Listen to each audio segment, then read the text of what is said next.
আপনি এভাবে জোর করবেন না, আমি আপনাকে শোনাবো না। বরে আমার জন্য লিখেছো আর আমাকেই শোনাবে না? না, এমন করলে তো হবে না। আচ্ছা, কি লিখেছো কই শোনাও দেখি। আমি বললাম তো শোনাবো না। এই তুমি সেই থেকে ঠাকুমার ঘর থেকে না পালিয়ে পালিয়ে বেরোচ্ছ। কি লিখেছো বলো না, দেখো আমি তোমাকে কিন্তু এখন ধরে পেরেছি।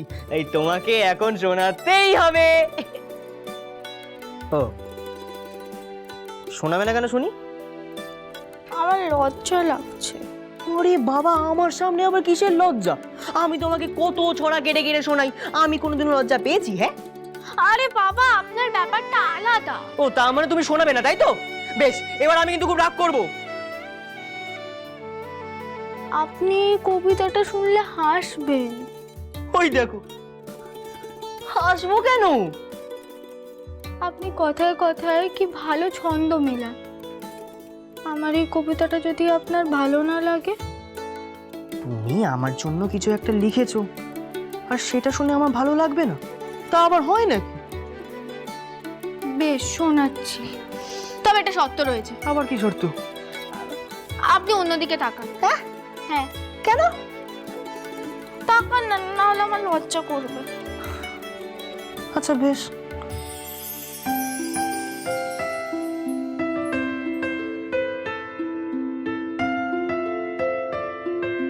তিনি সত্য, তিনি প্রিয়, তিনি যে মোর সব।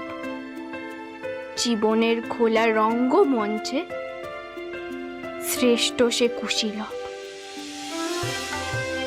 অকারণ যিনি দাঁড়ায়ে দুয়ারে, বউ কই বলি ডাকেন আমারে। তাহারি দুহাতে দিয়াছি তুলিয়া মোর ভয়, মোর লাজ। সকল লইয়া রয়েছে দাঁড়ায় আমার পৃথ্বীরাজ।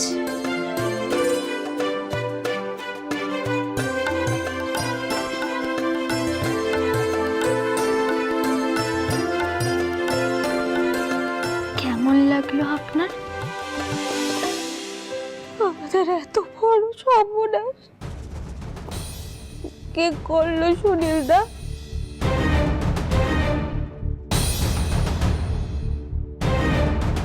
আমিও তো এই একই কথা ভাবছি বৌঠান। চিঠিটা পড়ে তো আমি স্তম্ভিত হয়ে গেছি। ফণিদার মতো এরকম একটা সহজ সাদাসিধে মানুষের ক্ষতি করার চেষ্টা করছে কেউ।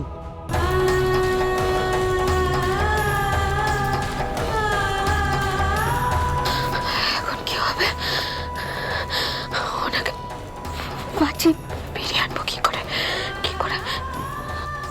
দিদি, দিদি এখন কি হবে বলো না? অতগুলো টাকা কি করে পাবো? ওনাকে ফিরিয়ে আনবো কি করে বলো না? চুপ করে আছো কেন, বলো না? সুনীল দা, ও সুনীল দা, তোমার তো অনেক জানাশোনা আছে, তুমি তো অনেককে চেনো গো। ওদের সাথে একটু কথা কও না, যদি কোনো ব্যবস্থা করতে পারে। আমি জানি বললে তুমি পারবো ওনাকে ফিরিয়ে আনতে। আমরা তো এটাই চেয়েছিলাম সই, যাতে এমন অবস্থা হয় তোদের যে আমাদের কাছে হাত জোর করে ভিক্ষে চাওয়া ছাড়া তোদের আর কোনো উপায় না থাকে। দয়া করে সুনীল দা একটা ব্যবস্থা করো, একটা ব্যবস্থা করো। আমি বেরিয়ে পড়ি, নইলে ট্রেন পাবো না। হ্যাঁ, সাবধানে যাও আর সব কাজ সেরে তাড়াতাড়ি ফিরে এসো, কেমন?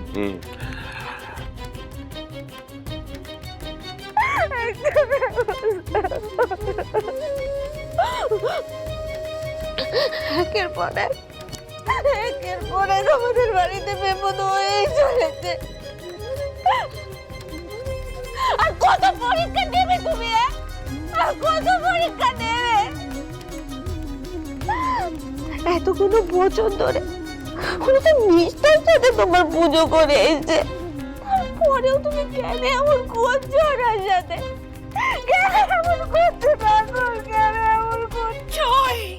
নিশ্চয়ই আমার মনে কি হয় জানিস, তোদের এই পরিবারটার ওপর কারোর কোনো কোন নজর লেগেছে।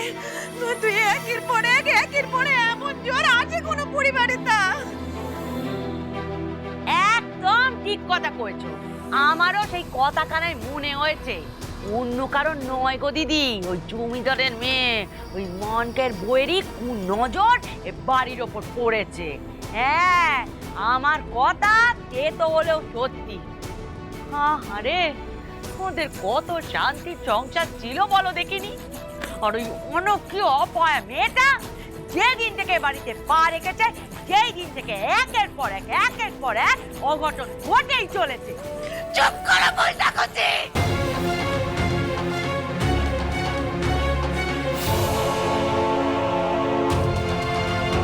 আমার ওপর চিৎকার করে কোনো নাম নাই বড় বৌদি।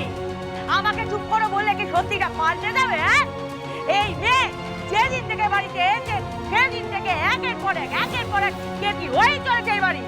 বৌমা আমাদের বাড়ির কোনো কেতি করেনি, বারবার আমাদের বাড়িকে সব বিপদের হাত থেকে রক্ষা করেছে। চুপ চুপ, একদম চুপ। বলুন না পৃথ্বীরাজ, আপনার ভালো লাগেনি? এমন উপহার আমাকে আগে কেউ কখনো দেয়নি বউ। আপনার পছন্দ হয়েছে? খুব। আমি এই কবিতাটা এই দেওয়ালটায় টাঙিয়ে রাখবো বউ। না না না না না, আমি এটা আমি আমার বুকের মধ্যে বুক পকেটে আঁকলে রাখবো। এই না, আমি তো এই জামাটা সবসময় পরি না, তাহলে কি করবো? এই কবিতাটা আমার জীবনের সব থেকে শ্রেষ্ঠ উপহার বউ।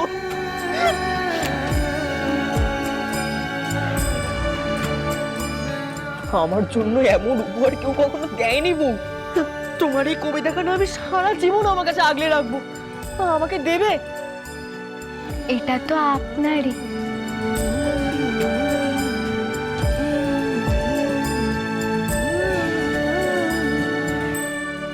এসব কি হচ্ছে কি? এখন কি নিজেদের মধ্যে বাক বিতণ্ডা ঝগড়া করার সময় নাকি? এসব নিজেদের মধ্যে ঝগড়া করার সময় নয়। কি করে পরিদাকে বাঁচানো যায় সেই উপায়টা করো দেখিনি বড় বউটান। একটা উপায় আছে। কি উপায় দিদি? ছোট আমার ভাই তো পুলিশ। হ্যাঁ, সুনীল দা, আমার ভাইকে একটা খবর দাও না গো, যে কোনো একটা খবর দাও। আমি তোমাকে বলছি, আমার ভাই ওনাকে ঠিক ফিরিয়ে নিয়ে আসবে। তুমি ভুল করছো বড় বউঠান। চিঠিতে সাফ লেখা আছে পুলিশে খবর দিলে ফণিদার মৃত্যু নিশ্চিত। তারপরেও তুমি এইসব কথা ভাবছো কি করে? আর চিঠিখান পড়ে আমার কাছে একটা কথা পরিষ্কার, ভয় ডর বলতে ওদের কিছু নেই। এখন যদি আমরা ওদের চাহিদা পূরণ করতে না পারি, ফণিদাকে বাঁচানো অসম্ভব। না, কি করে মেয়েটাকে ওদের চাহিদা? কি করবো আমরা?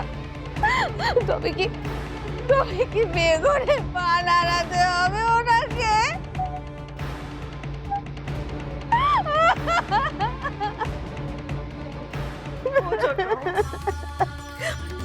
একটু শান্ত হ না বোন, আমার একটু শান্ত। আমি তোকে বলছি তো, শোন না, শোন, তুই মা কালীর ওপর ভরসা রাখ না। হ্যাঁ, মা কালী নিজের সেবায়তের এত বড় কেন্দ্রি হতে দেবে না। আমার কথাটা শোন, ভরসা না। তুমি ঠাকুরজি একটু বাঁচার বৌমাকে খবর দাও দেখি। ওদের ডেকে কি হবে? হ্যাঁ, মুক্তিপণের টাকা কি ওরা দেবে নাকি? না না সুনীল দা, তো তুমি বুঝতে পারছো না সুনীল দা, আমার কথাটা শোনো। এই সময় যদি কেউ পারে তাহলে বাঁচার বৌমাই পারবে। আমার যে ওদের ওপর অগাধ ভরসা। তুমি দেখো, ওরা ঠিক একটা বন্দি বের করে ওনাকে ওখান থেকে ছাড়িয়ে নিয়ে আসবে। বড় বউঠান, তুমি ভুল করছো তুমি। ফণিদাকে ফেরাতে ওদের ফন্দি কাজে লাগবে না, বাচ্চাদের ফন্দি কাজে আসবে না। তার চেয়েও বড় কথা হলো এসব কথা 5 কান করার দরকার নেই গো। তাতে যদি ইতে বিপরীত হয়, এখন ফণিদাকে বাঁচানোর রাস্তা কি আছে সেইটা ভাবো বড় বউটা। শ্রীমান পৃথ্বীরাজ।